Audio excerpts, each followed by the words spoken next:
So if you want to start just by introducing yourself, your show, what time it's on to the camera, that would be great. Cool. My name's John Robbins, and my show, This Tornado Loves You, is on at Pleasance Beside at 10:15 in the evening. We've been here for it's halfway through the Fringe Festival now. How's your Fringe Festival been so far? It's good. The show's, I'm really pleased with the show, really proud of it. It's quite quiet this year in terms of folks, Right. not for sort of across the board, but yeah, really enjoying it. Had my day off yesterday, got a cold, classic. Was that just, how did you get a cold in the day? That's Your adrenaline goes down for 24 hours because you haven't got a show and you relax, and then you're sort of you're susceptible to the fact you haven't been eating for the last 10 days. Are you kind of used to the work routine of it at the moment? I'm guessing it's every day you have to do something. Is that something that stand-up's kind of used to? Yeah, and also do lots of extra shows around it, so like compilation shows and late night shows and stuff, so there's always something different going on every day. Yeah. And that's obviously you've got a cold, but apart from that you seem to be handling it quite well. Oh, thanks for that. What, you mean I haven't kicked off yet? No, you just haven't died in the chair. Oh, I see. No, yeah. That hasn't happened yet. No. We're waiting. In terms of the subject of your stand-up, what's it kind of about? So my stand-up is about my experiences and my thoughts about the world and my concerns for it and my take on the big hitters. So love, adolescence, music, growing up, that sort of thing. And so how many Fringe festivals have you done before? It's my 6th solo show. Okay. And before that you were part of a troupe or something? Part of a troupe? Yeah. Usually there's a station thing. Like a comedy act, a duo, Well, I'm a not trio. Shakespearean times. I am, that's the problem. I've never been part of a troupe. I've never been accompanied by minstrel. No, I've always just been me doing stand-up. I've done package shows in the past with other comedians and double headers with other comics and things, but 6 solo shows on the bounce, as they say. And then in terms of kind of developing your acting at the time, is it Fringe a good way to do that? Is it a good way to kind of hone your skills? Yeah, it's the best way to do it because your comedy never undergoes such rigour for so long. So definitely the best place to be doing it. And you're not at the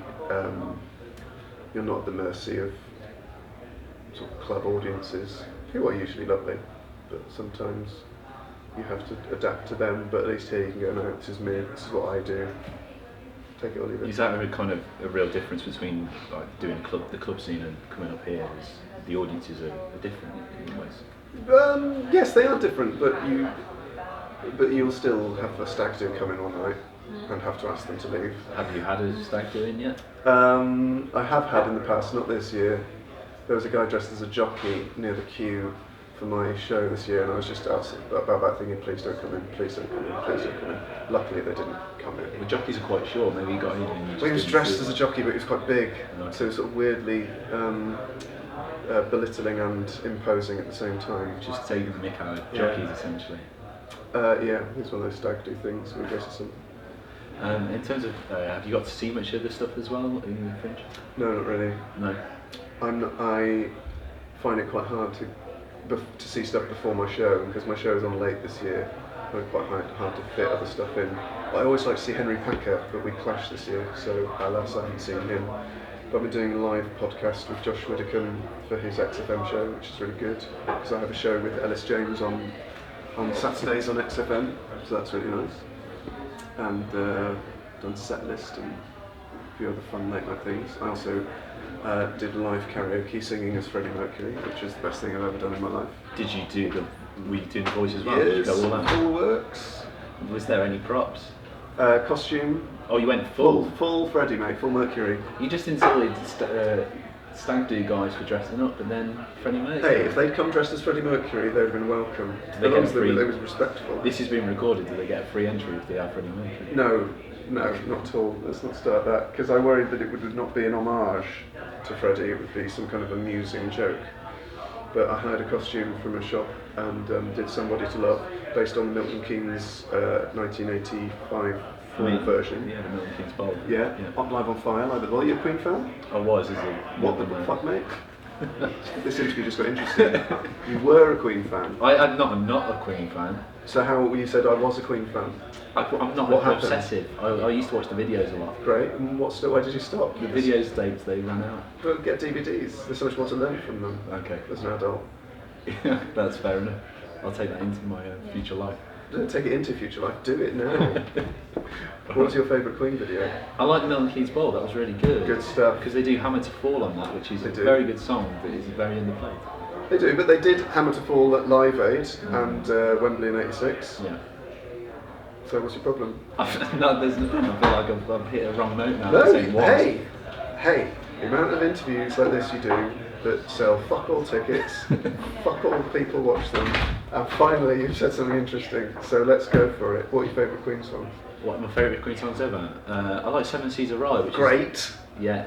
And also anything on Queen 2. Queen 2 is brilliant. Oh, now we're talking. Brilliant, very underrated album. Brian May's favourite album. Is it? His favourite albums are Queen 2 and A Night at the Opera and Innuendo, which I think are all great choices. It's a kind of it's one that people assume is a bit poncy. I'm saying this as someone who's It's most sort of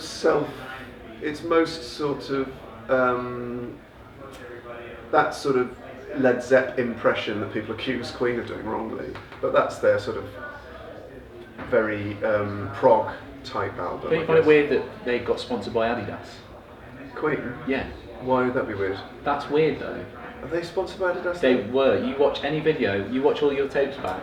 They're always wearing Adidas. But that doesn't mean they're sponsored by them. Something under the table. Why? You have to wear some shoes. They took a slide back. But there's nothing wrong with that. Mogwai was sponsored by Kappa. Is that true? Yeah, it's true fact. You have to.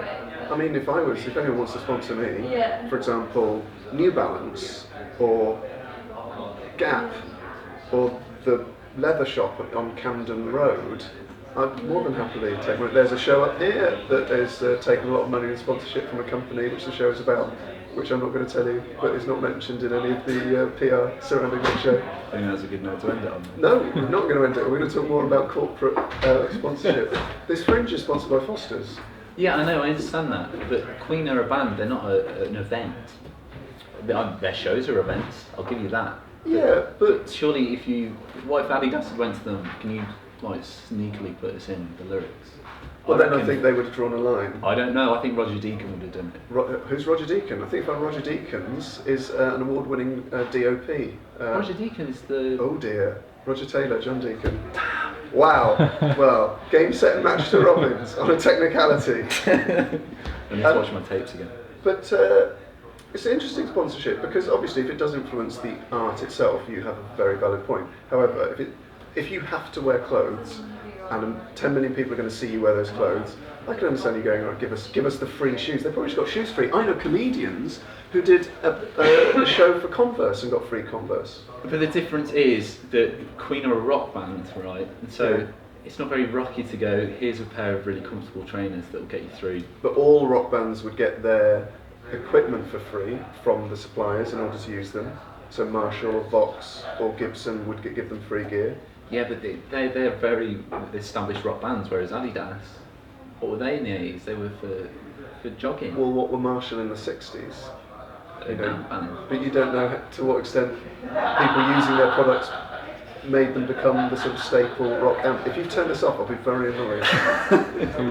Great. That's fine, okay, I accept. It's a very interesting discussion to have.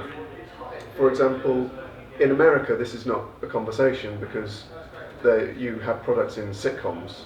So like the clothes, TV. I know people who on TV shows who get budgets for their clothes, as long as they buy them at certain companies. Yeah, that's fair enough. But the idea is that Queen are meant to be a rock band, and surely rock and roll is meant to be anti-establishment, anti-corporation. I don't necessarily think that's a self-evident fact.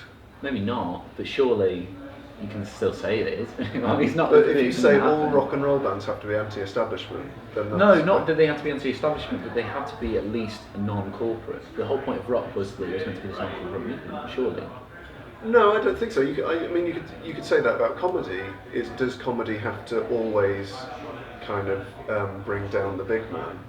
But you know, I could name you 10 comics who've done adverts and voiceovers for lots of money. But you've just pitched for at least 3. So. yeah, definitely.